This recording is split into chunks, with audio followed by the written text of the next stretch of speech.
Bismillahirrahmanirrahim. Qala pasti bakal ngadawuh. Ieu lafad qala upami saur ilmu bayan mah kalebetkeun kana majaz mursal. Itlaq makana ala mayakunu. Anu disebat-sebat mah fi'il madi padahal anu dimaksud mah fi'il mudhari margi nyariosna teu acan.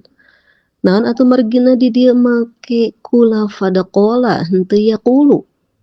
Tah elatna surah ilmu bilagoh mah ieu teh li tahaqquqi wuqu'ihi karena pasti bakal terjadina.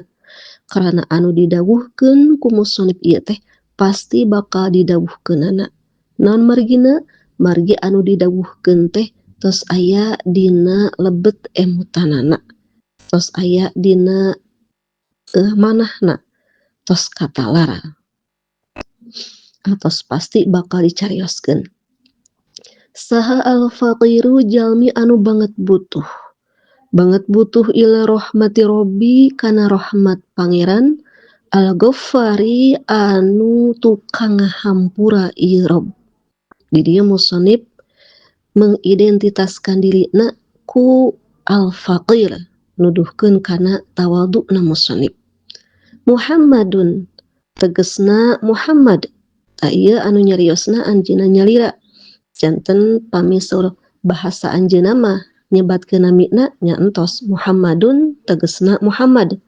Upami urang anu nyebatna upami urang anu manggilna tangtos ngahartosan teh Syekh Muhammad kitu. Mung ieu mah pan urang teh nyarioskeun cariosan musannif janten teu kedah ngangge Syekh oge. Margi ieu mah ngahikayatkeun deui cariosan mantena. Al-mu'tarifu anu ngakukeun ieu Muhammad ngakukeun bil auzari kana pirang-pirang dosa. Ieu tawadhu'na musannif anjeunna ngangken anjeunna teh peryogi pisan kana rahmat Allah anu hampuraan margi anjeunna ngarumaoskeun bobolokot ku dosa. Basoro muga masihan tiasa ningali hu ka itu Muhammad saha Allahu Gusti Allah uyuba nafsihi kana pirang-pirang kacacadan dirina ieu Muhammad. Ieu mah serta tadi oge ngahikayatkeun nyarioskeun deui cariosan anjeunna. Janten anjeunna ngadua hoyong bobolokot ku dosa, ngarumaoskeun bobolokot ku dosa tapi hoyong dipasihan tiasa ningali ku Allah teh ningali kana kacacadan diri pribadi. Supados naon? Supados tiasa muhasabah. Sehingga tina eta muhasabah teh tiasa memperbaiki diri. Tah ieu teh henteu berlawanan sareng doa anu sok dipanjatkeun ku urang. Allahumma stur auratina wa amin rawatina. Pami teh mah ngadua di dinya Allahumma stur auratina. Tah ieu teh sakedahna mah urang hartosanana ku hartos anu langkung pertela. Upami secara kata mah Allahumma ya Allah ustur muga nutupan anjeun Gusti auratina kana pirang-pirang kaaiban, kawirang, kacacadan abdi sadaya. Tah ieu teh prayogi pami urang ngadua ieu dina manah ieu teh maknana lebih diperdalam, lebih diperjelas. Janten maksudna kieu ngahartosan doa eta teh. Gusti mugi Gusti nutupan kana kacacadan diri abdi sadaya teu katingali ku nu sanes tapi katingali ku diri pribadi. Urang ngadua hoyong kacacadan urang teh teu katingali ku nu sanes. Naon margina? Margi bilih ngadorakakeun batur. Ketika orang lain melihat keaiban urang teu puguh-puguh janten weh ngagogoreng urang pan karunya ka batur janten akibatina kagorengan urang tapi membuat orang lain berdosa. Tah kitu maksudna eta teh. Tapi katingali ku diri pribadi. Janten kacacadan diri pribadi hoyong katingali ku pribadi mah ku nyalira mah hoyong ulah teh katingali ku batur karunya batur bisi janten doraka tapi hoyong kacacadan dosa teh katingali ku diri pribadi supados naon supados tiasa memperbaiki diri supados tiasa nobatanana tah eta rupina tina sapalihna maksudna Allahumma stur auratina teh kitu. Ya sami sareng doa anu dipanjatkeun ku musannif anjeunna hoyong ku Gusti Allah teh ditiasakeun tiasa ningali kana kacacadan dirina. Wa ja'ala sareng muga ngajantenkeun Allah yaumahu kana dintenan ieu Muhammad khairan kana anu langkung sae min amsihi tinimang dinten kamarina ieu Muhammad. Tah berarti ieu nuduhkeun bahwa musannif teh Syekh Muhammad teh Syekh Nawawi teh sangat optimis, sangat bersemangat untuk menjadi orang yang lebih baik. Tuh. Alhamdulillah sadaya puji lillahi eta tetep kagungan Allah kama yang bagi bari tetep tebeda seperti yang pantes itu hamdun lahu ka Gusti Allah. Janten sadaya puji anu disanggakeun anu diucapkeun ku urang ka Allah dan memang Allah mah pantes nampi kana eta pujian. Benten sareng urang mah kadang ku batur dipuji padahal pujian eta teh teu pantes ayana di diri urang. Tah ari Allah mah teu kitu. Sadaya puji anu ku urang dilontarkeun eta teh memang Allah berhak langkung-langkung tina pujian eta. Wassalatu sareng ari rahmat.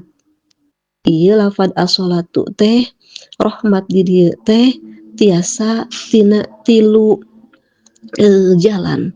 Maksudna wassalatu di dieu sareng ari rahmat nyaeta sareng ari rahmati Allah, sareng istighfarati malaikat, sareng doa ti jami mukmin.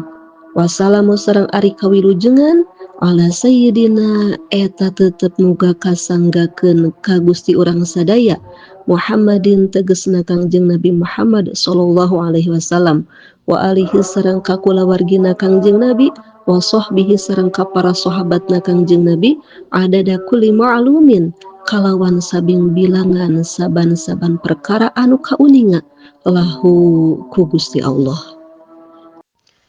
Amma ba'du anapun dina saatos ngaoskeun bismillah alhamdulillah shalawat sinareng salam ka Kangjeng Nabi kulawargi sareng para sahabatna. Nanging bismillahirrahmanirrahim nama tadi henteu dilogatan mungku abdi atos diucapkeun kitu tadi teh satu acan qola.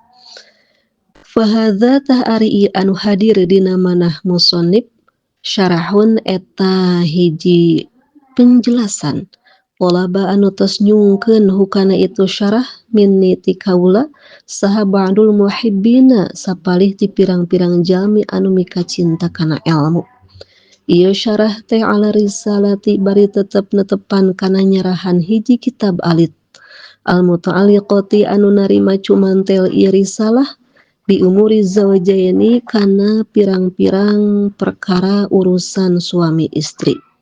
Alati tegesna anu risalah sonafa anu tos ngarang hakana itu alati saha ba'dun nasihina sapalih ti pirang-pirang jalmi anu tukang nanasehat.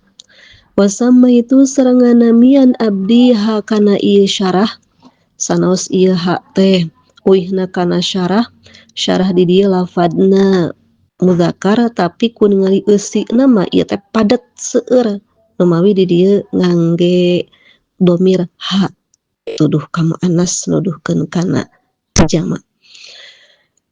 Uku dan lujaini ku nami kitab uku dulu jen hartosna pirang-pirang kongkorong perak alit fi bayani hukuki zawjaini bari tetep dina netelakeun pirang-pirang hak suami istri.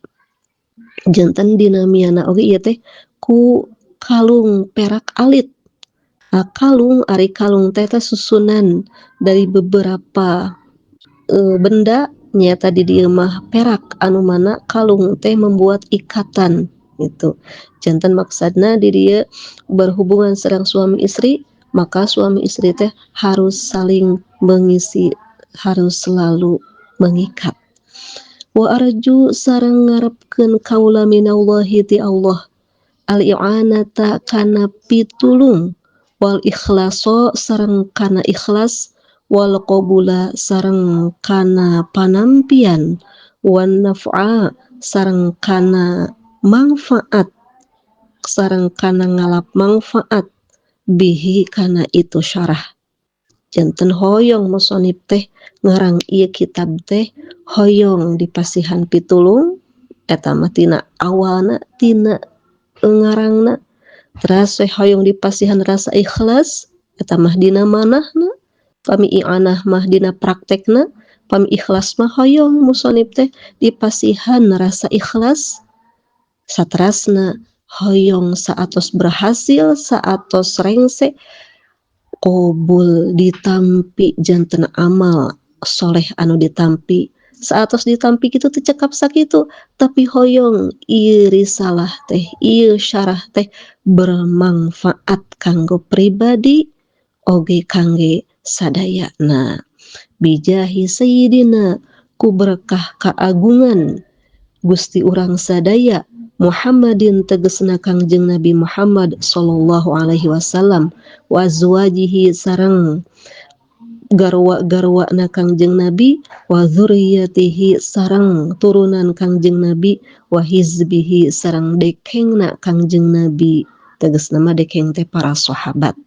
Tah di dieu musonib bertawassul hoyong aya panyungkeun ka Allah yang i'anah ikhlas qabul sareng naf'un teh tawasul ku berkahna Kangjeng Nabi garwana turunanana para sahabatna wa ahdaitu sareng ngahadiahkeun kaula zalika kana itu ngarangna syarah lil walidaini manfaat kanggo ibu rama rojian teu aya deui maksad ngahadiahkeun ieu amal kanggo ibu rama teh rojian bari anu ngarepkeun minallahi ti Gusti Allah ngarepkeun gufrana dzunubihima kana dihapunten pirang-pirang dosa na ieu waliden. Tah di dieu musannif nuduhkeun atanapi nunjukkeun janten murang kalih anu waladun sholih anu mana orang tua anu ngagaduhan putra sapatoskeun kieu teh bakal teras-terasan nampi ganjaran kasayan dugi kalebet kubureuna. Oge di dieu nuduhkeun bahwa amal-amaliyah amal-amalan urang sajabiti amal anu fardu eta tiasa dihadiahkeun kanu sanes terutami pisan kanu ageng jasana ka urang nyaeta ibu rama. Oge saterasna ka guru-guru urang nya kitu deui urang oge niatan ngaos ieu teh ta'alumna ngawurukeun deuyna urang niatan bade dihadiahkeun ka para guru urang sareng karuhun urang sadayana mugi janten kasayan kangge aranjeuna di alam kubureuna. Al-Fatihah. Wa sareng rojian minallah irtifa'a darajatihima kana narima diluhurkeun pirang-pirang darajatna itu waliden annahu lantaran yen saestuna Gusti Allah wasiul maghfirati eta anu jembar panghampurana wa arhamur rahimina sareng eta anu pangasihna ti pirang-pirang anu asih nya nyungkeun naon wae ka Allah nyungkeun supados ieu amal teh dihadiahkeun ka ibu rama ka guru mudah-mudahan we tiasa janten panghapus dosana mudah-mudahan we tiasa ngaluhurkeun derajatna tak sanes karana merasa amal urangna anu hebat sanes merasa urangna anu tiasa masihan sanes tapi elatna pangnagaduh harapan kitu teh karena Allah jembar panghampura sareng Allah maha welas ti pirang-pirang anu welas. Janten sanes karena urang merasa hebat gaduh amal tiasa dipasihkeun ka guru kasepuh sanes kitu.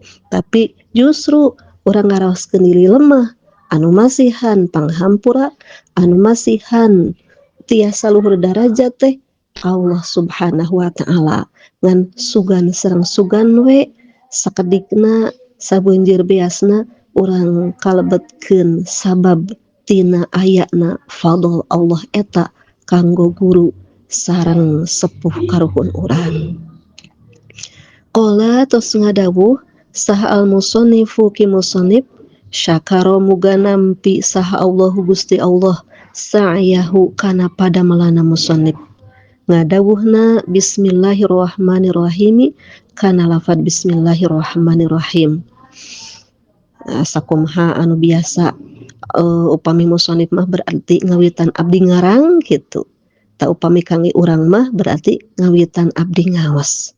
Urang ngahartosan heula di dieu dawuhan musannif berarti musannif mah ngahartosanna teh bismillahi ngawitan abdi ngarang kana ieu syarah bari ngalap barokah kalawan nyebat jenengan Gusti Allah.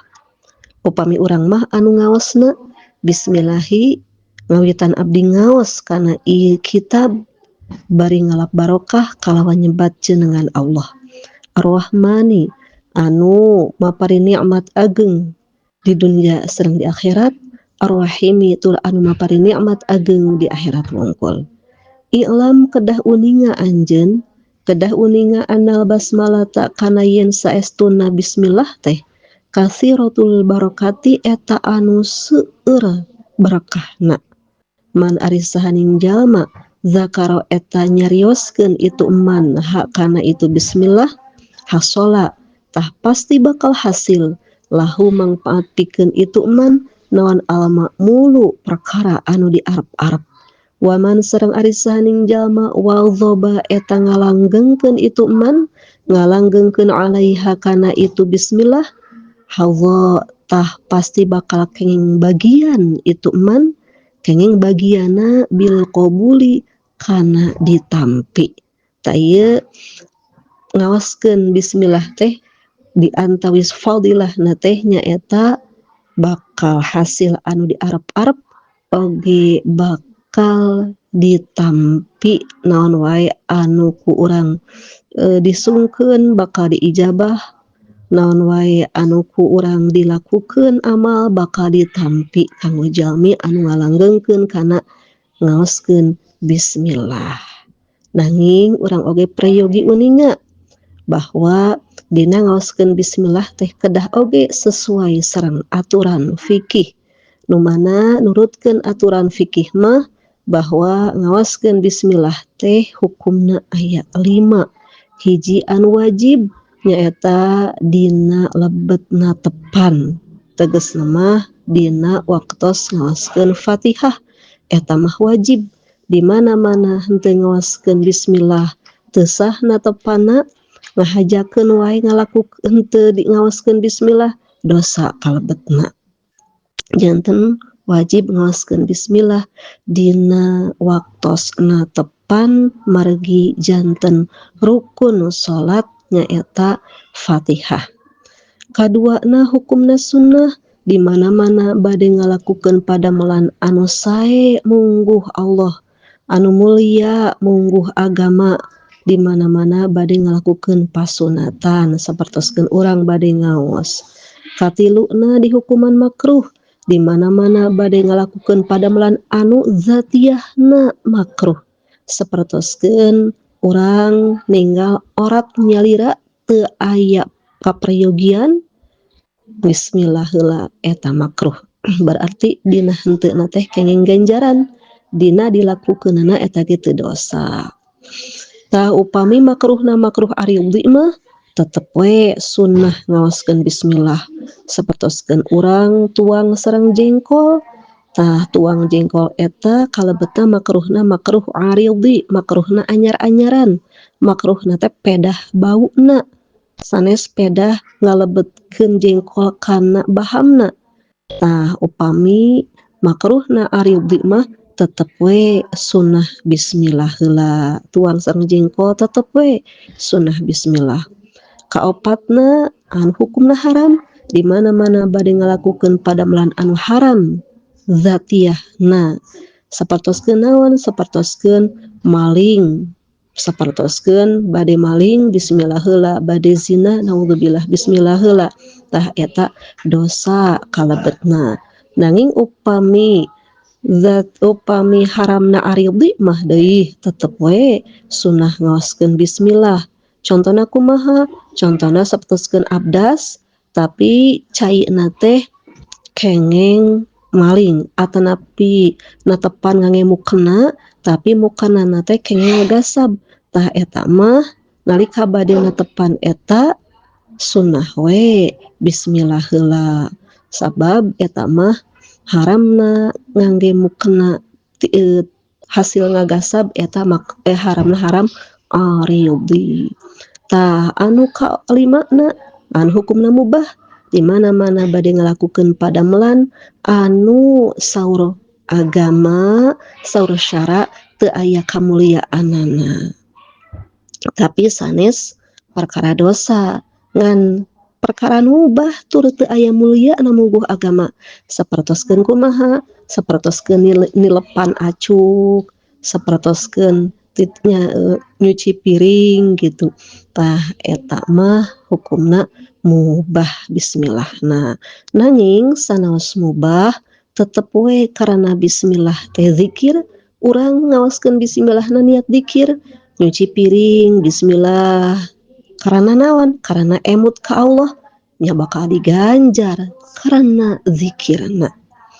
Tah oge teu dianjurkeun bismillah di mana-mana bade ngalakukeun padamelan anu berhubungan sareng anu teu pantes, anu jijik, sapertoskeun membuang sampah atanapi miceun ti kotok eta mah teu dianjurkeun bismillah.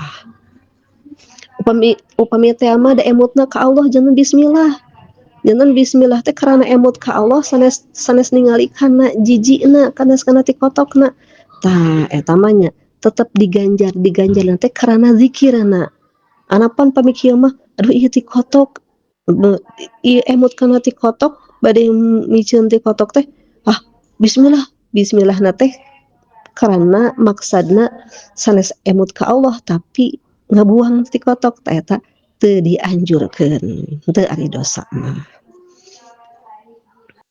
Qila dicarioskeun naon annal kutuba yen saestuna pirang-pirang kitab al munazzalata anu dilungsurkeun itu kutub dilungsurkeun minas samai ti langit ilal ardi ka jagat mi'atun eta aya 100 wa arba'atun sarta 4. Janten anu dilungsurkeun kitab ka alam dunia ieu teh 104. Suhufu syitha nyaeta ari pirang-pirang suhufna Nabi Syis situna eta aya 60 wa suhufu Ibrahim sareng ari pirang-pirang suhufna Nabi Ibrahim salasuna eta aya 30 wa suhufu Musa sareng ari pirang-pirang suhufna Nabi Musa qabla Taurati anu tetep dina sateu acan kitab Taurat asyaratun eta aya 10 wa Tauratu sarang kitab Taurat wal Injilu sarang kitab Injil wa Zaburu sarang kitab Zabur wal Furqanu sarang Al-Qur'an. Janten 104 kitab teh nyaeta anu 4 mah mangrupi kitab, anu 100 mah mangrupi suhuf atanapi lembaran-lembaran. Wa ma'ani kullil kutubi sareng ari pirang-pirang maknana sadayana pirang-pirang kitab majmu'atun eta anu dikempelkeun itu ma'an fil Qur'ani dina Qur'an wa ma'anil Qur'ani sareng ari pirang-pirang maknana Qur'an majmu'atun eta anu dikempelkeun itu ma'anil Qur'an fil Fatihati dina Fatihah wa ma'anil Fatihati sareng ari pirang-pirang maknana surat Al-Fatihah majmu'atun eta anu dikempelkeun itu ma'anil Fatihah fil basmalati dina bismillah wa ma'anil basmalati sareng ari pirang-pirang maknana bismillah majmu'atun eta anu dikempelkeun itu ma'anil basmalah fi ba'iha dina ba'na itu basmalah. Janten ieu ba'na bismillah teh kacida pisan ageung maknana Non margi upami disimpulkeun mah bakna bismillah teh eta teh ngurung kana makna 104 kitab anu dilungsurkeun ku Allah ka alam dunya. Jangan bak bismillah teh kacida pisan hebatna, saktina anu tangtos bakal kengeng kahebatanana kanggo jalmi anu tiasa neuleuman kana hakikatna bak bismillah. Naon ari maknana bak bismillah teh? Bikana makana wa biyakunu mayakunu. Dawuh Allah ku kakawasaan kaula buktos sadaya perkara anu buktos sareng ku kakawasaan kaula bakal buktos sadaya perkara anu bakal dibuktoskeun.